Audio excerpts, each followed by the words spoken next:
தந்தை, மகன், தூய ஆவியானவர் நம்மை நிறைவாக ஆசீர்வதிப்பாராக. பிரியமான அன்பு இறை உறவுகளை, இன்றைக்கு திருப்பள்ளி கிடையாது, அதனால் இன்றைக்கு ஆராதனையும் கிடையாது. நேற்று ஆண்டவருடைய பாடுகளை தியானித்திருக்கிறோம். இன்று இரவு தான், அதனால் தினம் ஆண்டவர் உயிர்ப்பு திருப்பள்ளி. எனவே இன்றைக்கு திருப்பள்ளி கிடையாது என்பதால் இன்றைக்கி ஆராதனையில் ஒரு ஜெபம் மட்டும்தான்.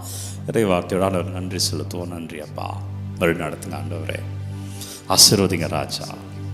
வெள்ளிக்கிழமை இந்த உயிர்ப்புக்காக, சனிக்கிழமையில் காத்திருக்கிற ஒவ்வொரு பிள்ளைகளுக்காக ஒப்பு கொடுக்குறேன் அப்பா. நீங்கள் தொடுங்க, எங்கள் ஒவ்வொருவரையும் ஆசீர்வதிங்க அப்பா. இறைவார்த்தை தோறம் பாருங்கள். பெரியமானவர்களை 2 இறை வார்த்தைகளோடு பகிர்ந்து கொள்கிறேன். இன்றைக்கு ஷார்ட்டாக முடிச்சுடுறேன். 2. ஒன்று இயேசுவாவுக்கு சொல்லப்பட்ட வார்த்தை, இன்னொன்று யோபுவுக்கு சொல்லப்பட்ட வார்த்தை. 2 பேருமே கஷ்டத்தில் இருக்கிறாங்க. வித்தியாசமான கஷ்டங்கள் 2 பேருக்கும். ஒருவருடைய கஷ்டம் அடுத்தவருக்குரிய கஷ்டம். இவங்களை எப்படி, இவங்களுக்காக நான் என்ன பண்ண போகிறேன், நம்ம வீட்டில் அடுத்தவங்களை வீட்டுக்காக யோசிக்கிறோம்ல, அவங்களுக்கு அதுக்கான செய்தி.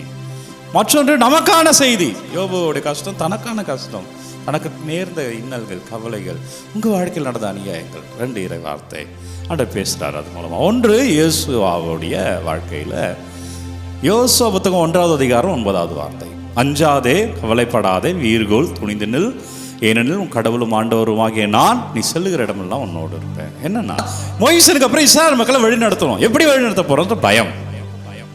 மோசேக்கு அப்புறம் அது அவர் ஒரு ஆளுமையில் இருந்தார் மோசே.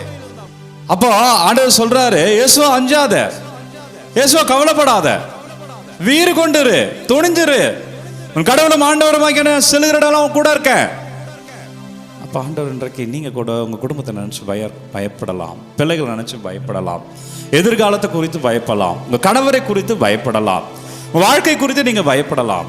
இன்றைக்கு ஆண்டவர் சொல்கிறார், உங்கள் பெயரை சொல்லி, என் மகளே, என் மகனே, அஞ்சாதே, கவலைப்படாதே, நான் இருக்கிறேன்.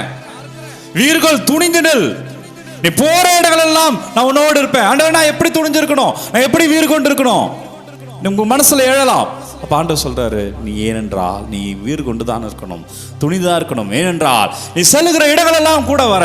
ஆண்டவர் இன்னைக்கு நம்ம கூட வராருங்க. சந்தோஷமா இருங்க. அவர் இன்றைக்கு நம்மளை ஆசீர்வதிக்கிறார். சந்தோஷமா இருங்க.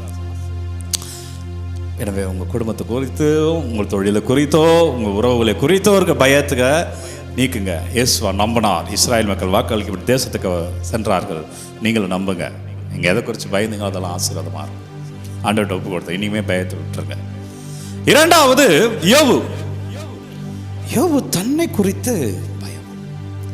ஏன்னா நீதிமானாக இருந்த யோபு திடீர்னு எல்லாத்தையும் இழந்துடுறாரு. மனைவி, பிள்ளைகள், அவருடைய சொத்து, அவரோட நல்ல உடல் சுகம்.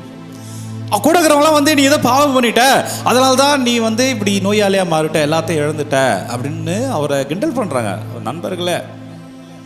ஆனால் யோபு எல்லாத்தையும் இழந்தார். யோபு ஒன்றே ஒன்று தான் யோபு இழக்கலை. நான் சொல்லுங்க பார்ப்போம். உயிர்னு சொல்லுவீங்க, அதுவும் பார்ஷியலாக சரிதான்.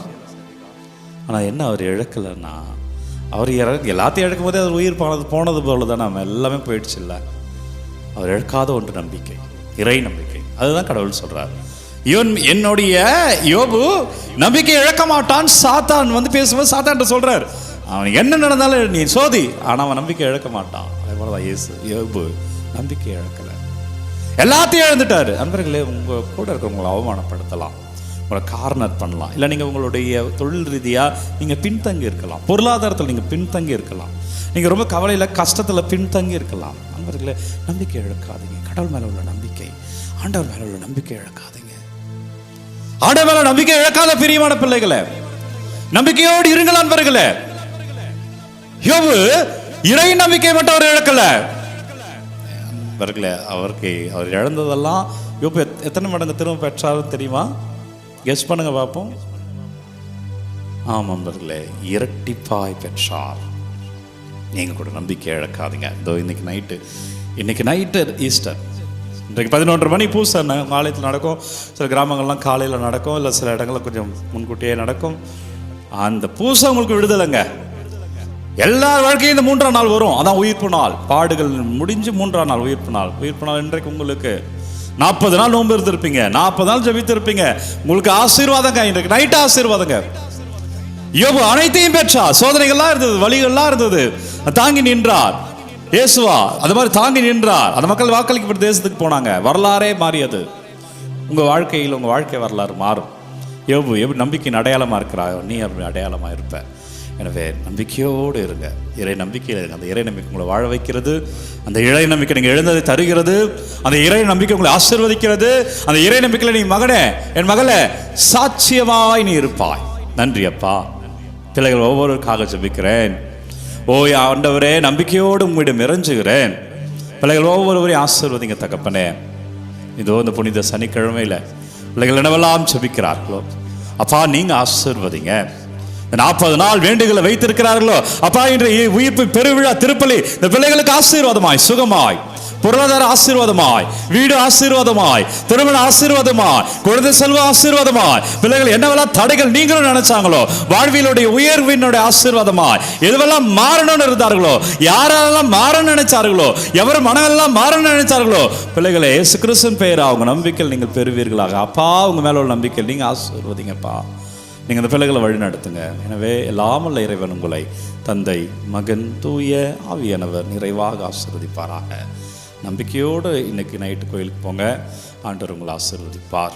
எனவே உங்கள் அனைவருக்கும் அட்வான்ஸ் ஈஸ்டர் வாழ்த்துக்கள். நண்பர்களே, ஒவ்வொரு நாளும் விடியற்காலை 3 மணிக்கு ஆராதனை வழங்குகிறேன். யாருக்கு தேவையோ அவர்களோடு பகிர்ந்து கொள்ளுங்கள். நாளைக்கும் ஆராதனை உண்டு. நாளைக்கு ஞாயிற்றுக்கிழமை தான் இருந்தாலும் உயிர் பெருவிழா என்பது ஆராதனை உண்டு. எனவே நீங்கள் விடியற்காலை 3 மணிக்கு ஆராதனை பார்க்கலாம். யாருக்கு தேவை நினைக்கிறீங்களோ அவர்களோடு பகிர்ந்து கொள்ளுங்கள். God bless you. Take care.